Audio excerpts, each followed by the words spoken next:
അപ്പോൾ മനസ്സ് എന്റെ പ്രവർത്തനം കേന്ദ്രീകരിക്കുന്ന ശരീരത്തിന്റെ ഒരു ഭാഗം തലയാണ് അല്ലേ? പക്ഷെ നല്ലൊരു വൈറസ് വന്നു കഴിഞ്ഞാല് തീർന്ന് എല്ലാവർക്കും വയ്യാതായി കഴിഞ്ഞാൽ പിന്നെ ഇതൊന്നും വേണ്ടല്ലോ. അല്ല, ഇതൊക്കെ ചെയ്തിട്ട് മനുഷ്യൻ എവിടെ പോകാൻ പോകുന്നു എന്നുള്ളതാണ്. ഏറ്റവും ഇവിടെ നിലനിൽപ്പ് ബുദ്ധിമുട്ടുള്ള ഒരേ ഒരു ജീവി എന്ന് പറയുന്ന മനുഷ്യനാണ്. സുബ്രഹ്മണ്യ ക്ഷേത്രത്തിലെ പ്രധാന വഴിപാടാണ് ചൂണ്ടൽ വഴിപാട്. മരണം എന്നെ പിടികൂടാണ്ടിരിക്കാൻ എന്ത് ചെയ്യണമെന്ന് അദ്ദേഹം ശ്രദ്ധിച്ചു. നമ്മുടെ മനുഷ്യ ജീവിതവും മുന്നോട്ട് പോകാൻ വ്യാഴം ഇന്ന രാശികളിൽ വരണം. അതിൻ്റെതായ ആ ഒരു ഊർജ വിനിമയം ആ മനസ്സിനെ ബാധിച്ചിട്ട് ശരീരത്തെ ബാധിക്കും, നമ്മുടെ പ്രവൃത്തിയെ ബാധിക്കും. അപ്പോൾ മനസ്സ് എൻ്റെ പ്രവർത്തനം കേന്ദ്രീകരിക്കുന്ന ശരീരത്തിൻ്റെ ഒരു ഭാഗം തലയാണ് അല്ലേ? അപ്പോൾ അദ്ദേഹം പറയുന്നത് എന്താണെന്ന് വെച്ച് കഴിഞ്ഞാൽ, എല്ലാ ദിവസവും കടലയുണ്ടല്ലോ, കടല ആർക്കും വേണേൽ പരീക്ഷിച്ച് നോക്കാം. ഞാൻ കുറേ ആൾക്കാരോട് പറഞ്ഞിട്ട് അവർക്ക് റിസൾട്ട് കിട്ടിയൊരു കാര്യമാണ്. ഈ കടല, ഒരു പിടി കടല എടുത്തിട്ട് പൊതിഞ്ഞിട്ട് നമ്മുടെ തലയണക്ക് കിഴി വയ്ക്കുക. എന്നിട്ട് പിറ്റേ ദിവസം ഈ കടല മാറ്റുക, ഏതെങ്കിലും ഒരു സഞ്ചിയിലേക്ക് ഡപ്പിലേക്ക് മാറ്റുക. എന്നിട്ട് രാവിലെ തന്നെ എടുത്ത് വെക്കണം, രാവിലെ അല്ലെങ്കിൽ രാത്രി കിടക്കുമ്പോഴത്തേക്കും ഇതെടുത്ത് വെക്കുക, രാവിലെ അത് മാറ്റി വെക്കുക. മനസ്സിലായി? അപ്പോൾ ദാമ്പത്യ ബന്ധം ഉണ്ടാകും, പല കാര്യങ്ങൾ, ചിലർ വാലായ്മയായിരിക്കും, അല്ലെങ്കിൽ പെൺകുട്ടികളുടെ സ്ത്രീകളുടെ ഇതൊക്കെ ഉണ്ട്, അതൊന്നും ഇതിന് ബാധകമല്ല. ഇത് നമ്മൾ തലയണയുടെ കീഴി വെക്കുന്നു എന്നുള്ളതേ ഉള്ളൂ. ദാമ്പത്യ ബന്ധം സാധാരണ പോലെയാകാം, ബാക്കി ഇതൊന്നും ഇതിന് തടസ്സമല്ല.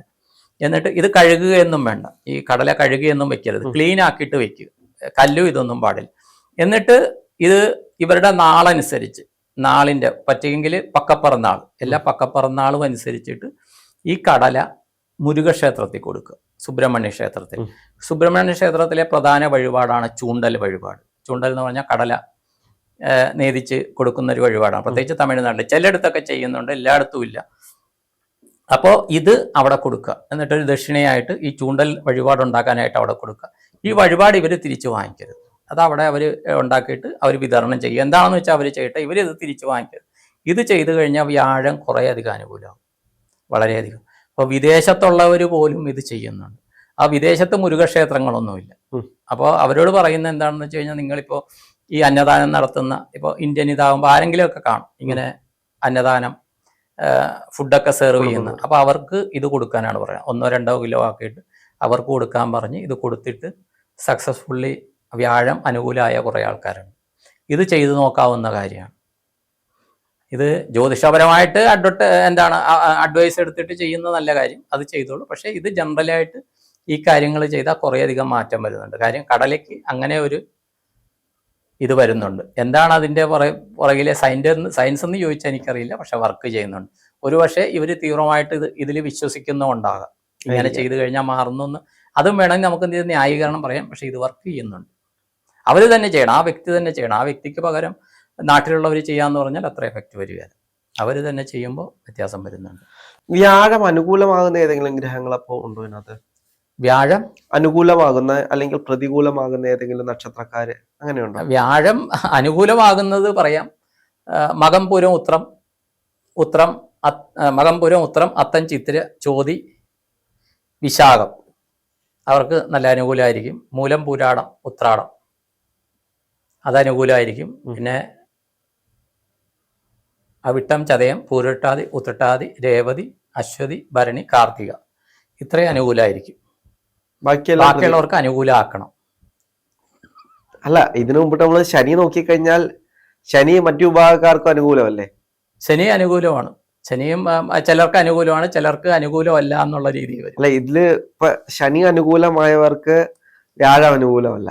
അല്ല, വ്യാഴം അനുകൂലമായവർക്ക് ശനി അനുകൂലമല്ല. കാര്യം എന്താണെന്ന്, ജീവിതം എന്ന് പറയുന്ന സുഖ ദുഃഖ സമ്മിശ്രമാണ്.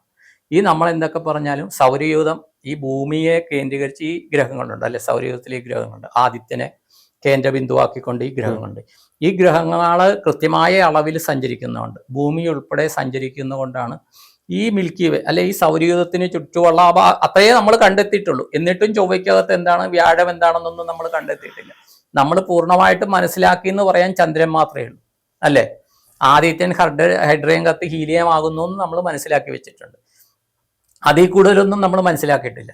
അപ്പൊ ഈ പ്രപഞ്ചം, നമ്മൾ നിൽക്കുന്ന ഈ ഭൂമിയും ഇതിൻ്റെ അടുത്തുള്ള ഈ മേഖലയും നിൽക്കുന്നത് ഈ ഗ്രഹങ്ങൾ ഇങ്ങനെ കറങ്ങുന്നതുകൊണ്ടാണ്. ഈ കറങ്ങുന്നത് കൊണ്ട് ഇത് നമ്മളിപ്പോൾ റോട്ടിൽ കൂടി പോകുന്നു, നടന്നു പോവുകയാണ്, മഴയുണ്ട്, കുട വെച്ചിട്ടുണ്ട്, ചില ബസ് പോകുമ്പോഴത്തേക്കും വെള്ളം തെറിക്കും, നമ്മുടെ മേത്ത് വീഴും. ഒരു സൈക്കിളോ സ്കൂട്ടറോ പോയാൽ അത്ര എഫക്റ്റ് വരികയില്ല. അതെ. കാറ് പോയാൽ അല്പം വരും അല്ലേ, ഒരു അങ്ങനെ ഒരു ടെമ്പോ പോയാൽ അങ്ങനെ. അപ്പൊ ആ ഒരു പ്രതിഭാസം ഈ പ്രപഞ്ചത്തിൽ ജീവിക്കുന്നിടത്തുണ്ടാകും. എങ്ങനെ പോയാലും ദുഃഖവും അതുകൊണ്ട് ജീവിതത്തിന്റെ ഒരു ഭാഗമാണ്. മാറി പക്ഷെ മാറി ഇതിലെല്ലാം നമ്മൾ ഇതും ഇതിന്റെ ഭാഗമാണെന്ന് നമ്മൾ മനസ്സിലാക്കുക. നമ്മൾ ചായ ഉണ്ടാക്കി കുടിക്കുന്നു അല്ലേ, ഈ തേയില ഒരിക്കലും നമ്മൾ കഴിക്കുന്നില്ല. തേയില അരിച്ചെടുത്തിട്ട് നമ്മൾ കളയും അല്ലേ. എന്നാൽ തേയില ഇല്ലാണ്ട് ചായക്ക് ടേസ്റ്റ് ഉണ്ടാവുമോ? ഇല്ല. അപ്പോൾ ആ തേയില ഇതുണ്ടാക്കിയിട്ട് അത് അരിച്ച് കളഞ്ഞിട്ട് ബാക്കി കുടിക്കുക. അപ്പോൾ ഇത് പ്രപഞ്ചത്തിലുണ്ട്. ഇതാണ് ഈ പ്രപഞ്ചത്തിന്റെ സന്തുലിതാവസ്ഥയെ നിലനിർത്തുന്ന ഒരു ഘടകം. നമ്മുടെ മനുഷ്യ ജീവിതവും മുന്നോട്ട് പോകാൻ വ്യാഴം ഇന്ന രാശികളിൽ വരണം. അതിൻ്റെതായ ആ ഒരു ഊർജ വിനിമയം ഈ ഗ്രഹങ്ങളിൽ നടക്കണം. എങ്കിലേ ഈ കാലാവസ്ഥ പ്രതിഭാസവും എല്ലാം കൃത്യസമയത്ത് ഇത് വൃക്ഷങ്ങൾ പൂക്കാനും ഫലമൂലാദികൾ ഉണ്ടാകാനും എല്ലാം ഇതിനൊരു ഘടകമുണ്ട്. ഇപ്പോൾ പണ്ടത്തെ ആൾക്കാർ പറയുമായിരുന്നു ഈ തുലാം വൃശ്ചിക മാസത്തിലാണെന്നോ ഇടിവെട്ടുണ്ടാകും അല്ലെ. അപ്പൊ പണ്ടത്തെ ആൾക്കാർ പറയുന്നത് എന്താ, ഈ ഇടിവെട്ടുണ്ടാകുന്ന എന്താ വെച്ചാൽ പാമ്പിന്റെ മുട്ട നശിക്കും എന്നാ പറയുന്നത്. പാമ്പിന്റെ മുട്ട കാര്യം എന്താ വെച്ചാൽ പാമ്പ് എത്രയും പെറ്റുപെരുകി പുറത്ത് വന്നു കഴിഞ്ഞാൽ മനുഷ്യന്റെ നിലനിൽപ്പിന് ബുദ്ധിമുട്ടല്ലേ. അതുകൊണ്ട് പ്രകൃതി തന്നെ ഉണ്ടാക്കുന്ന ഒരു ഇതാണെന്ന് ഇടിവെട്ട്.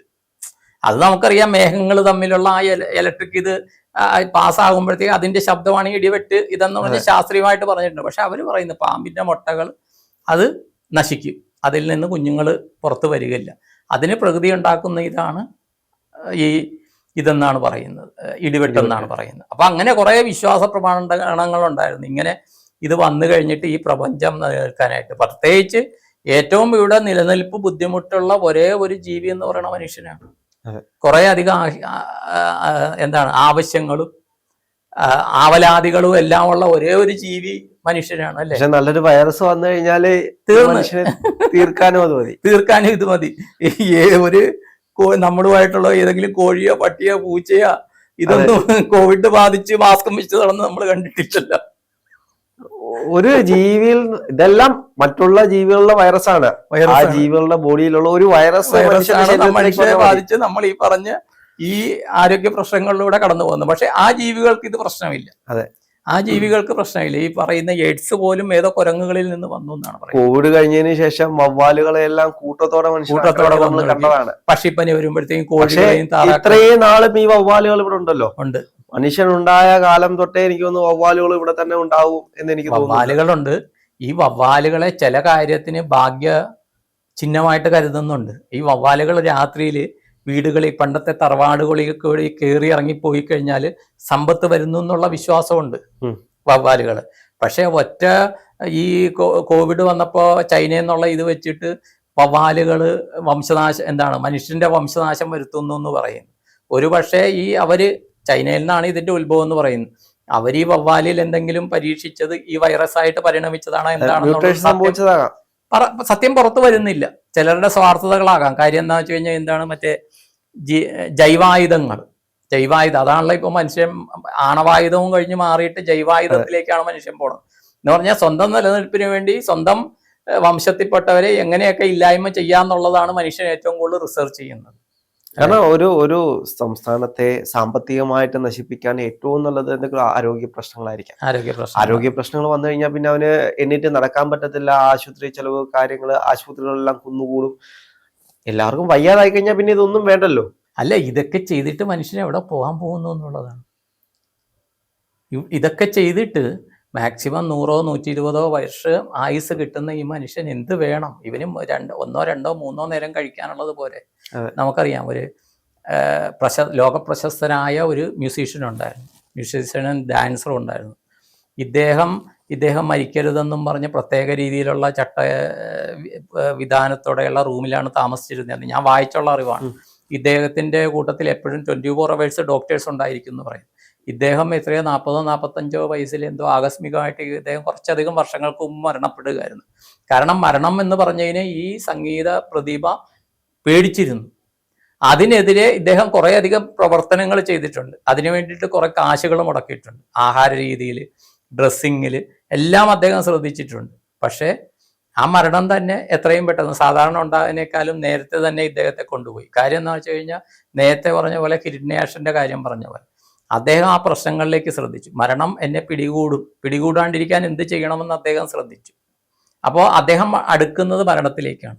എനിക്ക് ദീർഘായുസ്സോടെ ഇരിക്കാനായിട്ട് എന്ത് ചെയ്യണമെന്ന് അദ്ദേഹം ശ്രദ്ധിച്ചിരുന്നെങ്കിൽ ഇത്രയും പ്രശ്നങ്ങൾ വരില്ലായിരുന്നു. അപ്പം പല മനുഷ്യരും പ്രശ്നങ്ങളിലേക്ക് ചിന്തിക്കുന്നു. ഈ ജൈവായുധമോ മറ്റോ എല്ലാം ഇത് ചെയ്യുന്നവരും അവര് ബാക്കിയുള്ളവർ നമുക്ക് ഭീഷണിയാകും എന്നുള്ള തലത്തിലേക്കാണ് ചിന്തിക്കുന്നത്. അപ്പോഴാണ് അവർക്ക് പ്രശ്നങ്ങൾ വരുന്നത്. പക്ഷേ ഈ കോവിഡും അതും ഇതും എല്ലാം വന്നപ്പോഴത്തേക്കും ഏറ്റവും അധികം കോവിഡ് വാക്സിനുകൾ അന്താരാഷ്ട്ര തലത്തിൽ കൊടുത്ത ഒരു രാജ്യം ഇന്ത്യയാണ്. അതും വളരെ, എനിക്ക് തോന്നുന്നു ചിലയിടത്ത് ഫ്രീ ആയിട്ടും ചിലയിടത്ത് വളരെ തുച്ഛമായ ഇതിലും കൊടുത്തു. കാര്യം ഈ കോവിഡ് പോലെ പോലും ചില ലാബറട്ടറിയുടെ ഇതായിട്ട് അവരുടെ വാക്സിൻ വിറ്റഴിക്കാനായിട്ടൊരു മാർഗമായിട്ടാണോ ഈ കോവിഡ് എന്ന് പറഞ്ഞ രോഗം പരത്തിയതെന്ന് പോലും നമുക്ക് മനസ്സിലാകുന്നില്ല. അതുകൂടി ചെയ്യുന്ന ഒരു ഇതാണ്. കാര്യം മരുന്ന് കണ്ടുപിടിച്ചിട്ട് രോഗത്തിനെ പുറത്തേക്ക് വിടുന്ന പരിപാടികൾ പോലും ഉണ്ടെന്ന് പറയുന്നു. സത്യം എന്താണെന്ന് അറിയില്ല, നമുക്ക് പറയാനും കഴിയില്ല. എങ്ങനെ ബാക്കിയുള്ളവരെ ചൂഷണം, എങ്ങനെ സ്വന്തം നിലനിൽപ്പ് മാത്രം ശ്രദ്ധിക്കാന്നുള്ള തലത്തിലേക്ക് ലോകം മാറുന്നു. പക്ഷേ ഇതിനെതിരെ പ്രപഞ്ചം റിയാക്ട് ചെയ്യും. അത് ഓരോരുത്തരും അനുഭവിച്ചിരിക്കും. ഓരോരുത്തരുടെ വ്യക്തിപരമായ ജീവിതം നോക്കുമ്പോൾ അവസാന കാലം ഇവർ കണക്ക് പറഞ്ഞു തീർക്കണം. അടുത്ത ജന്മങ്ങളിലും ഇവർ ഇതിനെ കണക്ക് പറയും. പക്ഷേ നമ്മൾ ഈ ജന്മങ്ങളിൽ അനുഭവിക്കുന്നത്, ഞാനിപ്പോൾ ഈ ജന്മത്തിൽ ഞാൻ അനുഭവിച്ചു പോയത് ഞാൻ കഴിഞ്ഞ ജന്മത്തിൽ ചെയ്ത പ്രവൃത്തിയുടെ ഫലമാണെന്ന് ഞാൻ മനസ്സിലാക്കാൻ പറ്റിയാൽ എൻ്റെ ഭാഗ്യം. പലർക്കും സംഭവിക്കുന്നതാണ്.